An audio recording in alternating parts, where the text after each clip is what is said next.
Okay, here's one. I think we all deal with this. Is kind of the idea of parent involvement in a child's life, helicopter parenting. How do you navigate with your kids as a parent, as a mom or a dad, to not rule and run and construct everything in your child's life to where you're in charge? At the same point, you're not constantly looking at everybody who does something, every child that does something that's not perfect for your child. You don't think they're evil people. You don't think that the teachers are against you and everybody else is against you. I mean, how do you keep from being a helicopter parenting? We know what that means. How do I know what is good parenting and what's too much parenting? If you can answer that question, there wouldn't be any counseling needed. There wouldn't be any books or anything about it. Barbara Coloroso, she wrote a book called Kids Are Worth It. And in there she talks about this, about where you draw the line between freedom and responsibility. You know, how much we are going to do for the kids and how much we're going to let them learn from experience. And she describes 3 different parenting types. One, on one end, she calls the jellyfish parent. And this is where there are tons of rights, very little responsibility. There are no limits. You pretty much do whatever you want to do. Kids are just made to be happy. That's what we want to do, is just keep them happy. Did you say the jellyfish? The jellyfish parent, spineless. Okay, spineless. Okay, all right. Yeah, you're not going to stand up for yourself as a parent. Kids pretty much rule the home, and they're going to do whatever. At the other end, she called it brick wall parenting. Brick wall, where there are total rules and and responsibilities and few rights.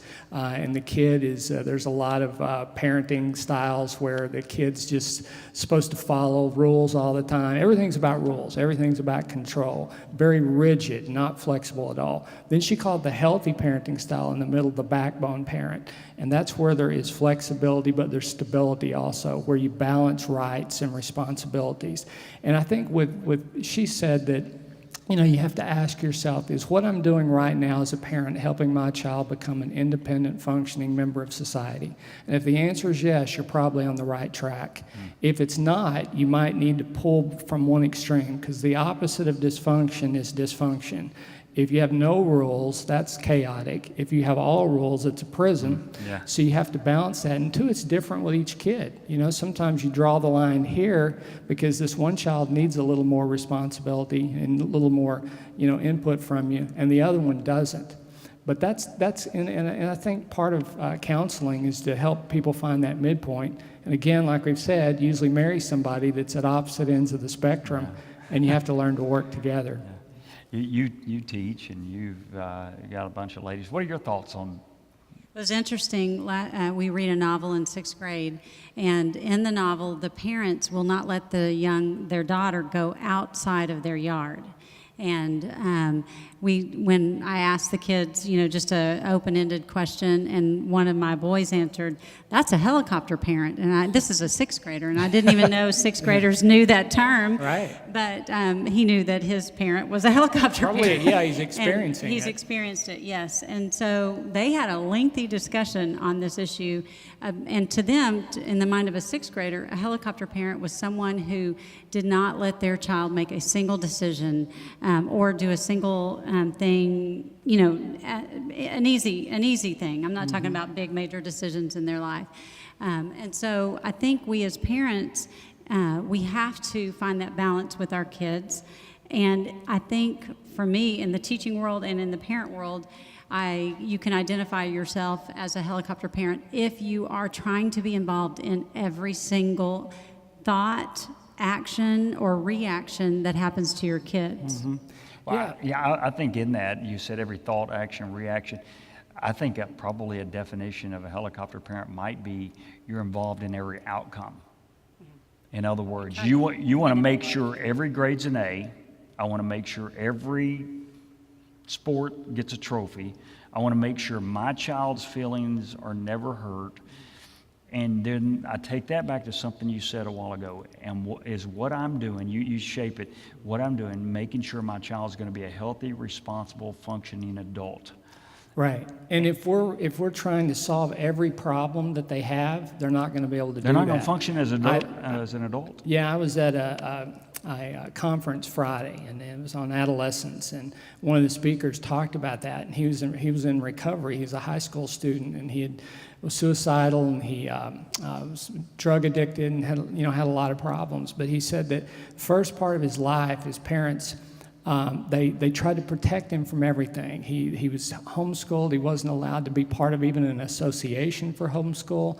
There's constant fear by his parents. And so he said because of that, he was crippled, and he was not able to really deal with the real world, because then his parents go and put him in 9th grade. And all of a sudden, he's never dealt with any kids. And he's like, God, these kids are mean. And he can't handle it. And I kind of compare that to, there's an organization in San Antonio, and if like for birds of prey, so like if a falcon or a hawk is caught, when it's a baby, and what they do is they take it and they tie its food to a string, and they sling it around where it has to go catch its food, because if it doesn't, when it gets out on its own, it's not going to be able to survive. And I think it's that way a lot of time with our kids. If we don't allow them to struggle and fail, they have problems, because then bigger problems come along. And some parents are so overprotective, they won't even let their kids climb a tree or go outside. There's a good article called The Overprotected Child. It's online, you could get it, and it's a really good article about that. They don't learn to deal with normal everyday problems. A lot of times parents won't even let their kids play. They have to have play dates or structured play. Kids don't need to be taught how to play. I think there's been an incredible change, and you guys are in education. You might know in society that I at least know when I was growing up, and not that my parents were perfect, but if a teacher ever said I did something, that was what I did. Right. Period.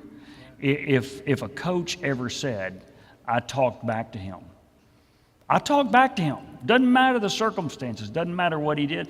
And I think sometimes we do our kids a disservice by always believing them, because I also remember during that same season of my life when I was thinking that my parents were not listening to my story. I know in the back of my mind I was a liar. Because I had done those things, and I had back-talked the coach, and I deserved to run 10 100 yard. Those were. So I think that there's been a whole transition, and part of it comes out of psychology, because we all want our children to be well-formed, right? But we can't overprotect them so they don't learn to recognize that they were wrong or they failed. And that's something I have to overcome in my character as well as in my life. So you were going to say something. Well, I was just going to say, as parents, it is our first and foremost job to be our kids' advocate. So don't misunderstand us when we're talking about that. You know your kid better than anyone else. And so we're not talking about those issues where you step in and intervene as an advocate for them. We're talking about if every situation you try to manipulate it to the good of your child. That, to me, is helicopter parenting. Yeah, you've probably seen this cartoon strip where it shows, if you Google it, if you just put in like parenting 1966 and parenting 2016, and it shows a situation and they're in a classroom, and there's a little boy, and they're at a desk, and the teacher is saying, the parents are saying, tell me about these grades, and the parents are on the side of the desk with the teacher, and the little kids kind of crouched down, Then the one today shows the parents on the other side. They're with the kids, and they're pointing at the teacher, tell me about these grades. And that's what a lot of educators see, going on. Now, in my view, I think really a healthy thing would be if the parents were between the two, that I'm looking for what's right here. I'm not trying to be on the side of the teacher. I'm not trying to be on the side of my son or daughter. I think that's, when my kids have problems like that in school, that's what I'd say. I would contact the school and the teacher, and I would say, this is what he said happened. Right. I don't really know what happened, but this is what he said. And so I wasn't accusing that teacher. And I wasn't saying I don't believe my son. I'm just saying I really don't know exactly what happened. What's your view of what happened? And I think that's one of the best ways to approach the school. So if you navigate down that and you found out your kid's a liar, I don't mean to be harsh, accountable. But this is the part where I think you've got to be willing. Once they've called, once they've raised the flag, and the parent has stepped in, if the parent finds out that the child misled them, that parent cannot let that child off the hook. Right. But even if you look at sitcoms nowadays or any TV show, like even little kids shows on Nickelodeon or Disney or whatever, they're all about making adults look stupid. It's like adults don't know what they're doing. There's even like a psychologist on there, and he's seen as a nut. And these are shows that the kids watch. So there's a massive disrespect for authority in general, all the way across the board, where kids should have total rights and no responsibilities. And anytime we do that, it's just chaos. Yeah, last I was word? just going to say, helicopter parenting, we focus a lot on it at school, but it's also in sports and who your kids' friends are, and other issues too. It's just not only in the academic world. No, I've seen it in sports where, like a parent will claim that the school is bullying their child because they don't get to start on a football team or on a basketball team. Well, their select coach is saying, wow, he's great, and he ought to be playing with Division I, and he's not starting in his high school. So then the parents think, oh, you must hate my son. So that's unfortunately, that's pretty common. Well, as moms, we want the best for our kids, So from the mom heart, it's hard for us to see our kid not get the best or do the best. So that's why it's also our responsibility as parents to tame that emotion and let our kids become successful adults and teenagers. We're helping them when we let them know that they're not always going to win. Things aren't always going to go your way. And and I see not so much helicopter parenting, but like earth mover parenting, where I'm going to move heaven and earth for you. I don't want you to experience any discomfort. And that really cripples kids. So you have to balance that. And again, like you're saying, it doesn't mean we don't help our child and that we're not there for them and that we don't deal with their hurts, but we don't try to just pave a path where they never experience pain. I think that's a good word to close on. What James just said is sometimes we're helping our kids to let them know you're not always going to win. And that's just learning to cope, learning to cope with life. So hopefully that helped.